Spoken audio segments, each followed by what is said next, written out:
عبداللہ بن ابی قتادہ نے بیان کیا کہ میرے والد صلح حدیبیہ کے موقع پر دشمنوں کا پتہ لگانے نکلے، پھر ان کے ساتھیوں نے تو احرام باندھ لیا لیکن خود انہوں نے ابھی نہیں باندھا تھا۔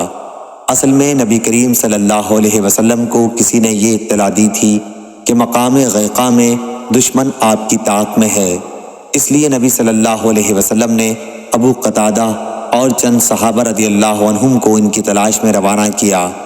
میرے والد ابو قتادہ اپنے ساتھیوں کے ساتھ تھے کہ یہ لوگ ایک دوسرے کو دیکھ کر ہنسنے لگے۔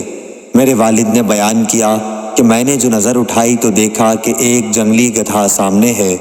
میں اس پر جھپٹا اور نیزے سے اسے ٹھنڈا کر دیا۔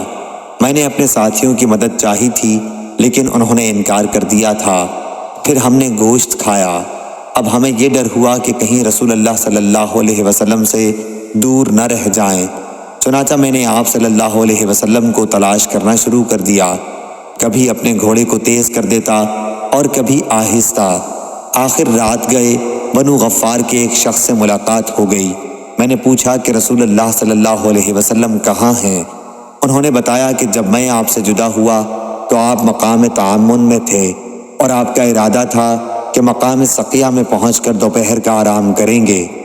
غرض میں حضرت صلی اللہ علیہ وسلم کی خدمت میں حاضر ہو گیا اور میں نے عرض کی، یا رسول اللہ، آپ کے اصحاب آپ پر سلام اور اللہ کی رحمت بھیجتے ہیں صلی اللہ علیہ وسلم۔ انہیں یہ ڈر ہے کہ کہیں وہ بہت پیچھے نہ رہ جائیں، اس لیے آپ ٹھہر کر ان کا انتظار کریں۔ پھر میں نے کہا، یا رسول اللہ، میں نے ایک جنگلی گدھا شکار کیا تھا اور اس کا کچھ بچا ہوا گوشت اب بھی میرے پاس موجود ہے۔ آپ صلی اللہ علیہ وسلم نے لوگوں سے کھانے کے لیے فرمایا، حالانکہ وہ سب احرام باندھے ہوئے تھے۔ صحیح بخاری حدیث نمبر 1821۔